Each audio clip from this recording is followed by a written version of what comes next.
today we're going to talk about finding the area between two curves. So let's start with something familiar.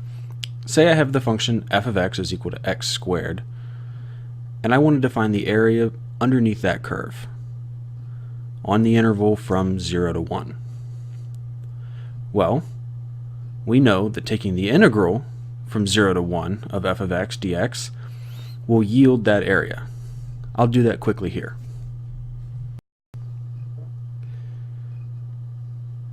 Let's draw a quick graph to see what that area looks like.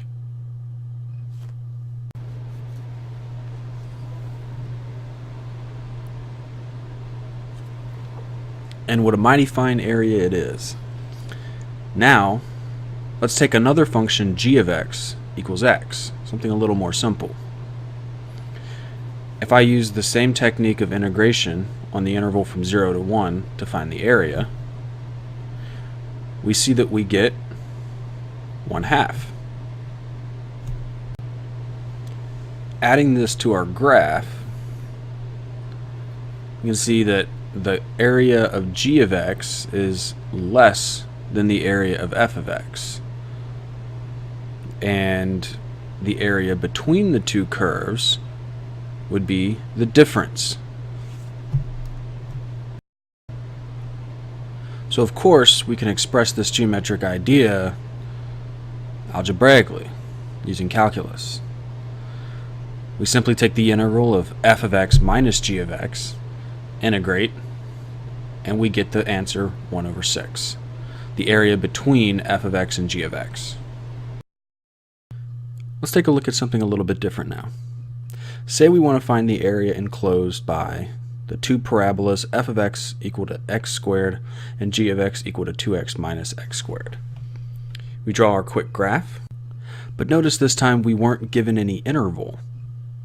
So we'll have to find the interval that we're integrating over. That interval is going to end up being the intersections of the two parabolas.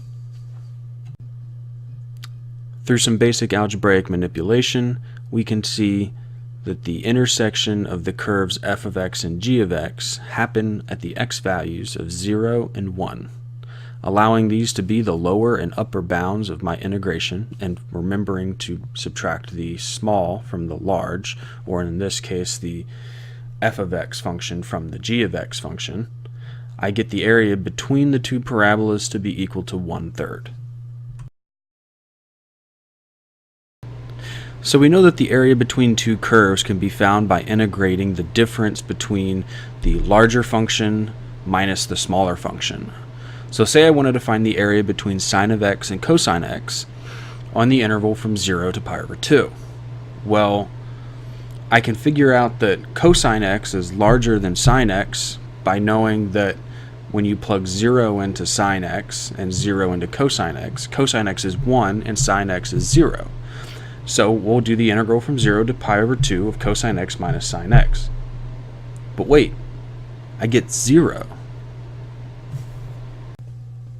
That can't be right. Let me draw a graph real quick and see if there's something weird going on.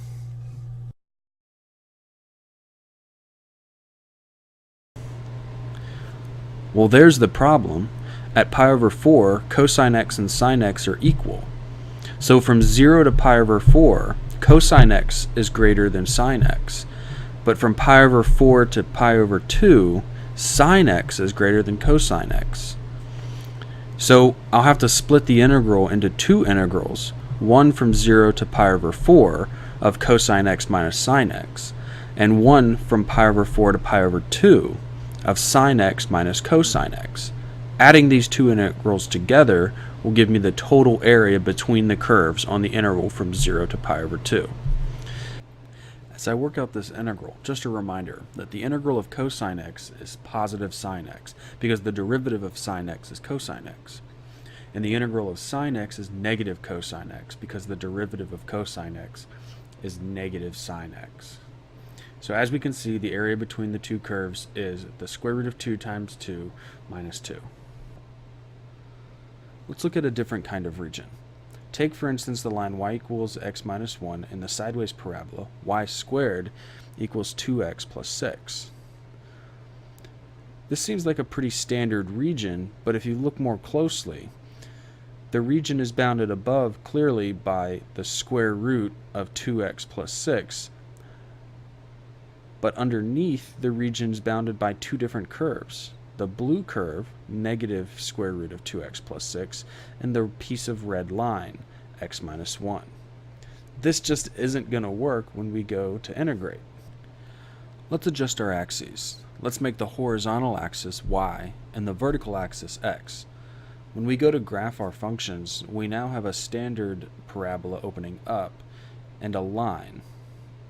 Now the region enclosed by the two curves is bounded clearly below by the function x equals 1/2 y squared minus 3, and above by the line x equals y plus 1. This is much better for integrating. Granted, we're going to have to integrate with respect to y. What it means to integrate with respect to y is just that the widths of each of my subintervals is now not a change in x as it were in every integral we've done up till now. Rather, it's a change in y. So when I write my integral, I'll do the top function minus the bottom dy. Now the hard part is figuring out what my bounds are. Notice that the region is bounded to the left and the right by some constant of y.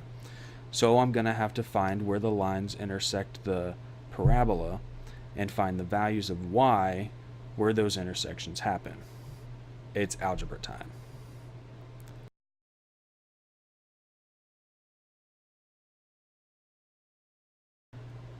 So we see that the line intersects the parabola at y equals -2 and y equals 4.